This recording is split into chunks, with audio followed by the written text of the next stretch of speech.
It's me, Renee. I'm back. And if you've been a while, you could probably guess what this is gonna be, unless you see the title and you know what it's gonna be. But yeah, so this weekend, Netflix is having the Tudum event, where they talk about things that they're doing on the channel, on Netflix, movies, TV series. I'm thinking probably also announce stuff. I mean, it's kind of like their own Comic Con.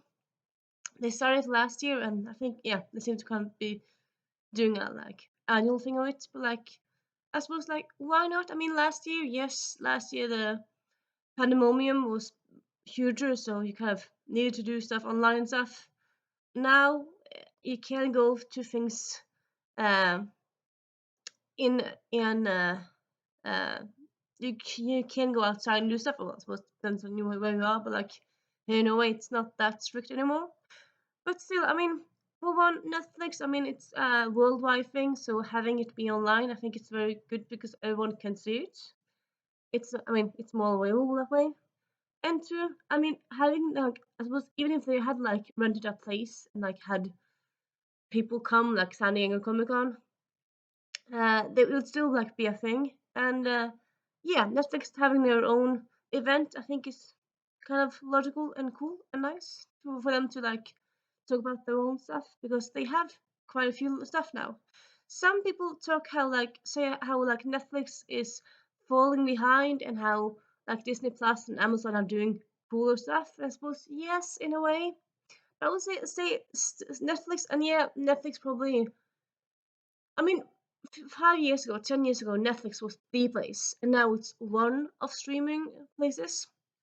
But I think most people still have Netflix, and also, I mean, Netflix, even though like they've lost some stuff, they still like have some stuff that people really enjoy. Like they do like original movies which are cheesy and fun, kind of hallmarky. They do like Christmas movies which people are really enjoy. So they do kind of have their thing really. And yeah, personally, I still really like a lot of stuff on Netflix. So yeah, here is my take on what I kind of hope will be announced this weekend during Tudum on Netflix. Or it's not on Netflix, it's on YouTube, but it's about Netflix. So yeah, predictable enough, a lot of this is gonna be book adaptations, but like Netflix are already adapting a lot of books. They've adapted Jenny Han's books, they've adapted one Jennifer Smith's book, but they're now going to adapt more. I mean, I'm pretty sure a lot of what they do is adapting this stuff. So yeah, this isn't really that far off. So first we have Secret Letters by Alia Skyer. So this came out a few years ago, like 2015, I think, maybe longer. It doesn't really matter when it came out. 2012. So yeah, 10 years ago. It's a YA book, but it's kind of like it's a remix. It's not a retelling. It's more like a remix because it's set in the real world, not real world. It's set in a world where Sherlock Holmes and the protagonist Dora thinks that Sherlock Holmes might be her dad, which I suppose some people might like. Oh no, because I mean, canonically he was asexual. Like later in the books, he got a bit more like maybe bit more hints at romance, but like for most part, he wasn't really that sexual.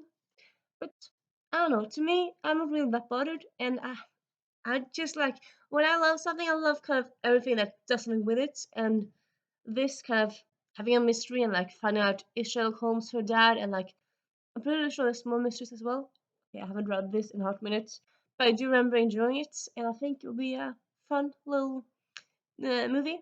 I suppose you could do a TV series, but I think probably will be best as a movie. And yeah, so this one.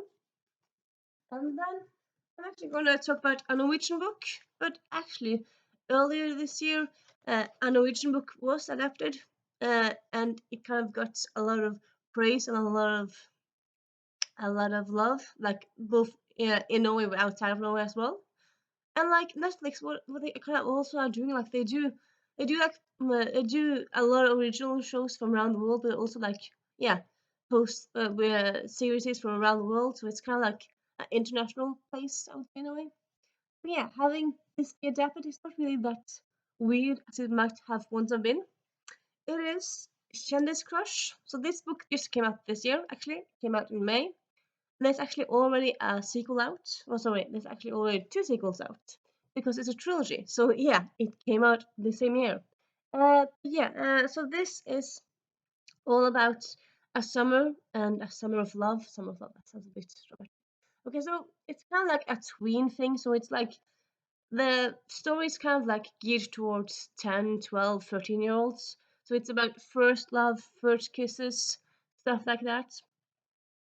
So the story takes place in a camping place, like yeah, in a camping area. So the main character Caroline, she's spending summer with her grandma, and her parents are going to renovate, and they kind of want her away. And instead of going abroad, she has to stay with her grandma. It's like, oh, I don't want to be with my grandma, and so at first it's kind of like, I don't want to do this. But then she makes some friends at the caravan park, camping park, and then she meets a boyfriend. Or she meets a boy, turns into a boyfriend. Slightly at the end. But also like, yeah, so Kjendis Crush, I mean Kjendis is Norwegian for celebrity. But like the thing is that the boy, he's a celebrity, but it's like he's not a huge celebrity, but he's about to be a celebrity. So like she meets him while he's filming music videos and stuff, but they haven't really been published yet. So I suppose she meets him at the cusp of his celebrity status.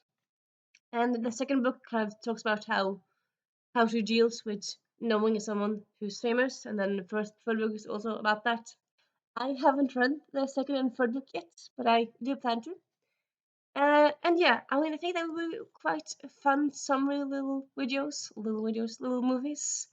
And yeah, I feel like I feel like the kind of the niche is kind of like the fun, cheesy things. And yeah, I suppose, yeah, they do have fun, cheesy things, but they also have fantasy, like The Witcher and Shadow and Bone, so they also like do fantasy stuff as well. But I think they have a lot of, at least until now, they have had the market on like cheesy fun movies, and I feel like this story kind of very much fits that.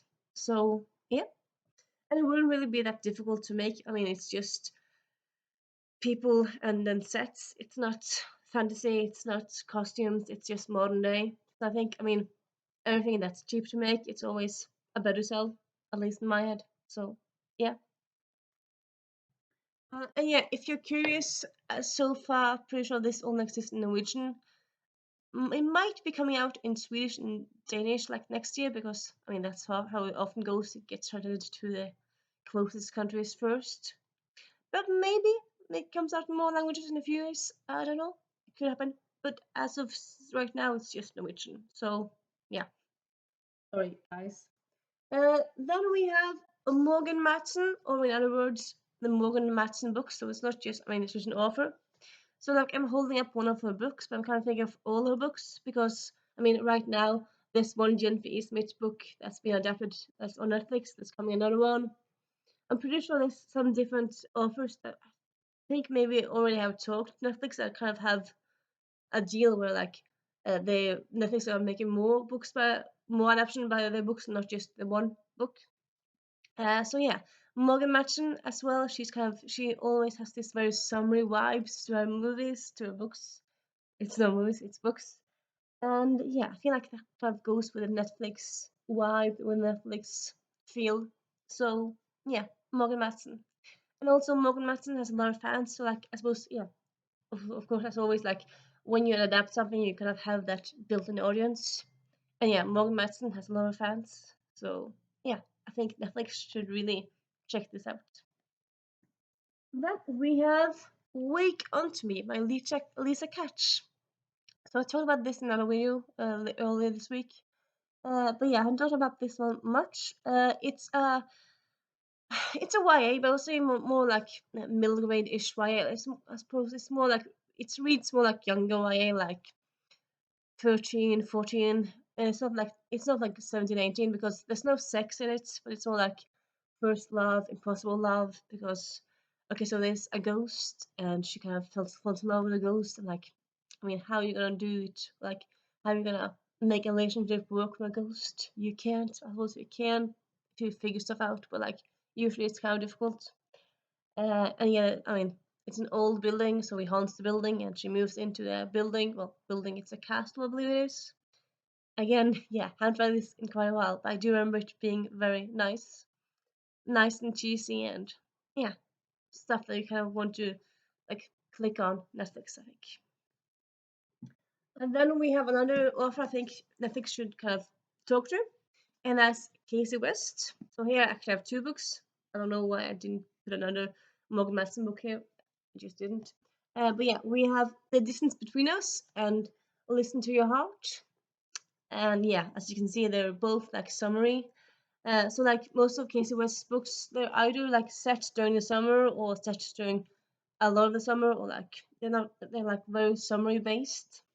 And yeah, so I feel like very much works, and they're nice rom-coms.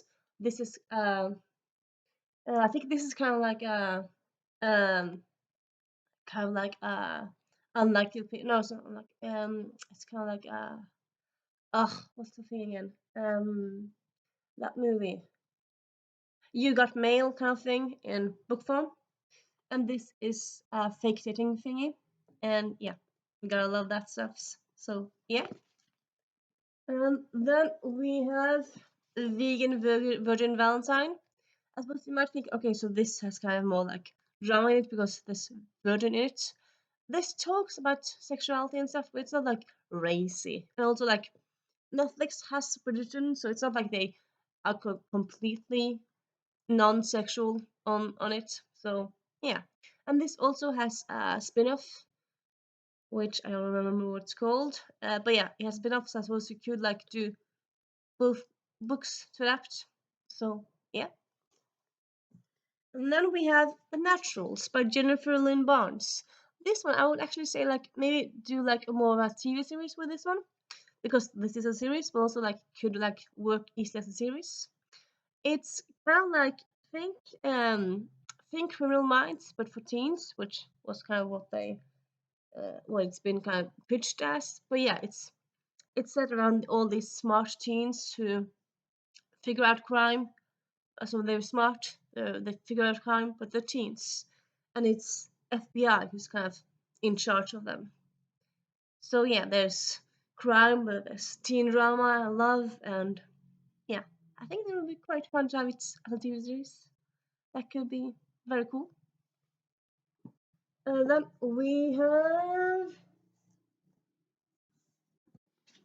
we have the Undomestic Goddess by Sophie Kinsella. So Sophie Kinsella's had so far she's had two adaptations. Both have been eh. Okay, I haven't seen one of them, but both have gotten kind of reviews.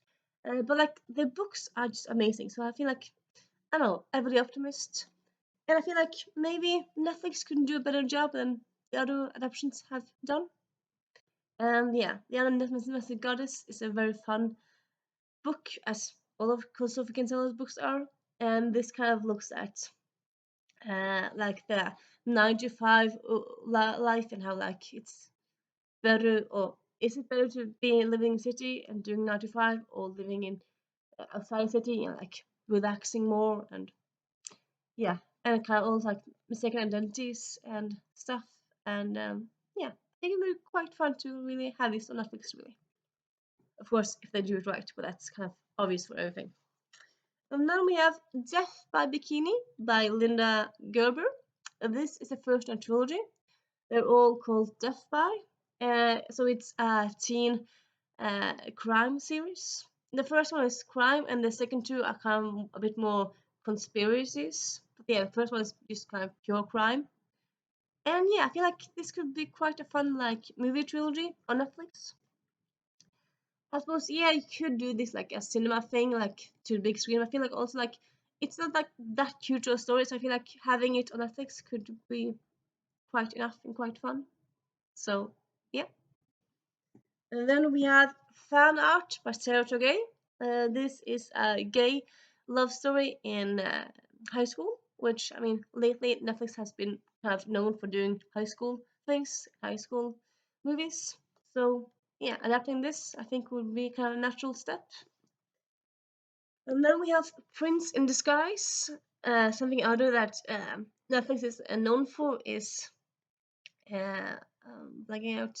It's kind of prince stories or royal stories. Like they kind of also like the same as Hallmark, where they have like a makeup or European royalties and stuff. And I mean this is set in the UK, and it's based around like Scottish lords and stuff like that. So it's a real life place and stuff.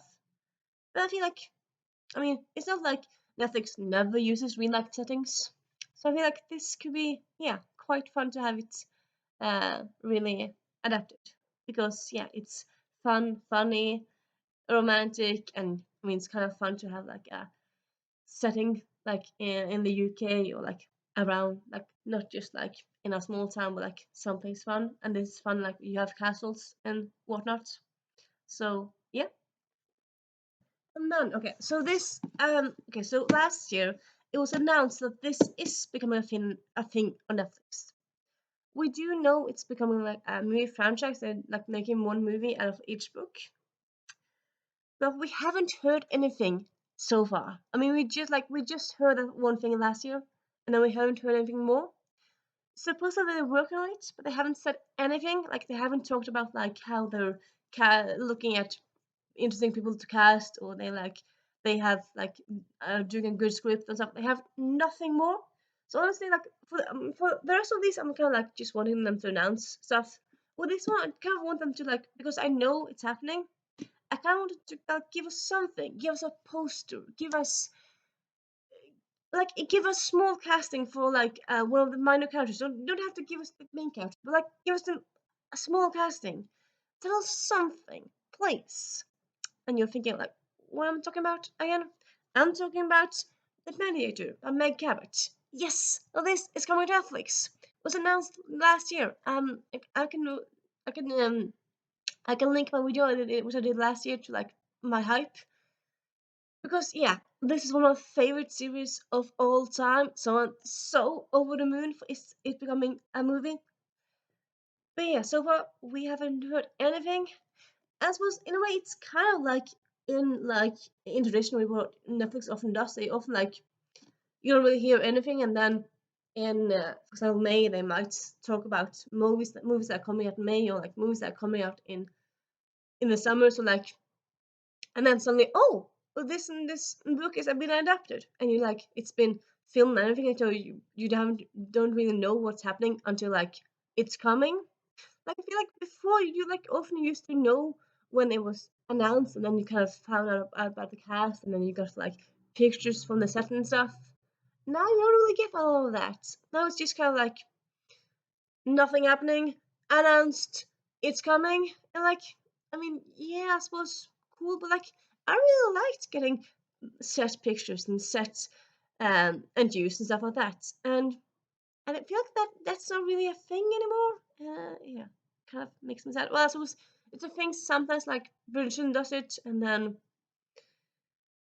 I feel like someone else did something like that, but like often it's not really a thing anymore, and yeah, that is quite sad, at least in my mind. Also, I also kind of wanted to like end. I just also like want to like these are the books I was going to talk about, and then like in general, I kind of, I mean, they are doing it, but like I kind of just want them to be like doing more of like the fun rom-com that they are doing. And also, I just saw Love in the Villa, and that one actually felt like was actually funny. I love the others. I kind of like, oh, this is interesting and yeah, nice enough. But a lot of the others are like more romance than rom-coms, but they still described as rom-coms. Which I mean, a rom-com with no comedy. That's not really true, is it? I mean, that's not really good. Um, but yeah, like having people like I suppose, but I didn't really feel like I feel like the ending was like, for example, okay, so spoilers for Love in the Villa, but I mean, it's a movie that's been out a few weeks, so might have seen it, but came out last week. Yeah, anyway, yeah, it's been out for a few weeks because it came out in September. Anyway, in Love in the Villa, so yeah, again, spoilers. But in Love in the Villa, the relationship, like the two main characters who fall in love, like, of course, it's rom-com, so they end up together. But like one of them lives in the UK, one of them lives in the States, and the one in the States says she loves her job, And in the end, it's kind of established that they can't seem to that they seem to get together. But you don't know if like he moves to the States or if she moves to the UK or what happens. And I'm like, she did love her job, so I suppose you kind of, it's also been hinted that he might buy a vineyard and begin a vineyard in Tuscany. But like Tuscany isn't any closer to the States than the UK is, so it still doesn't really. I mean, I don't know. It kind of feels a bit weird to like have a rom-com and where you don't really know how they. I mean, I suppose maybe some people forgot about that, but like for me, it's like, I mean, nice they're together, but like, how are they gonna stay together? Because distance, are they just gonna do the long distance thing? I suppose maybe they kind of want to do a sequel movie where they somehow talk about it, but I feel like would I feel like also like sequel movie wouldn't really. I don't understand how that would work. So yeah, I don't know. I don't know. It just kind of annoys me. But yeah, anyway, that was generally funny. A lot of other Netflix movies are like they're nice and you might like you might smile a bit because oh it's kind of funny, but you're not laughing ha ha ha. Lovely in the Villa was ha ha ha laughing ha ha ha. You actually laughed. At least I did. That was also like yeah, the Two Little Boys I Loved Before were also funny, but that's they came out a few years ago now. But yeah, funny movies. I kind of want them back, so hopefully they kind of. But also like you can't have funny and romantic. I mean, people often say like you kind of either have romantic or funny. So I mean, you have rom com. It's a whole term. I mean, it's a word for a reason. People like when it's funny and romantic, and you can do it. I mean, for weddings and funeral, funny, romantic. It's the setup, funny and romantic, and the setup was from Netflix. So yeah. Also, moving on to that kind of thingy, I kind of want to see Zoe Deutsch do more Netflix comedies. I mean, Netflix rom-coms. The setup, and then didn't do anything more. And I just loved the setup so much. So yeah, having her star again with Glenn Powell just in that new script, that would be fun. Or having her just maybe having her be a journalist and she ends up stranded on a desert island with a hot billionaire. Maybe I mean yeah, more Zoe Deutsch on Netflix. I think that would be quite fun. And also, yeah, so some movies now on Netflix are kind of like set in different places. Like um, the one that came out last year was set in Africa, and then there was another one in a jungle, and then there was another one last year that was set in Scotland. Well, quite a few are set in Scotland, and then Love in Villa set in Italy. So I want them like set more places. But yeah, that was in general. I kind of feel like I really like settings. So like maybe set a love story in. I mean, you could set it in Greece. I don't really think I've seen that many love stories set in well, except the Big Fat Wedding. But that's just the second sequel. But yeah, set in Greece. I mean, Greece is just so beautiful. You could set it in other places in Italy. You could set it in Spain. You could set it in Portugal. I mean, there's a lot of beautiful places in the world and Europe, not just in the world. So, I mean, use the world more, please, Netflix, please. And yeah, that's kind of my little thinking and hopes for this weekend. If you had any book adaptations you kind of think that Netflix could do, or just kind of in general like adapt this, because it's not like oh, I mean, sometimes people like to surprise you that they might do a book adaptation you wouldn't have thought. So maybe they'll surprise us and do like I can't think of a surprise. Maybe they'll like make a fun video film about like the woods. I don't know how that will work. I suppose well the woods setting as well. I mean, it doesn't really matter really that much where it is as long as you have like interesting characters and a plot. I mean that could be interesting anywhere really. So yeah, but yeah. Anyway, yeah, that's my thoughts for this weekend. And yeah, I hope you have a nice weekend, and I'll see you next week. Bye.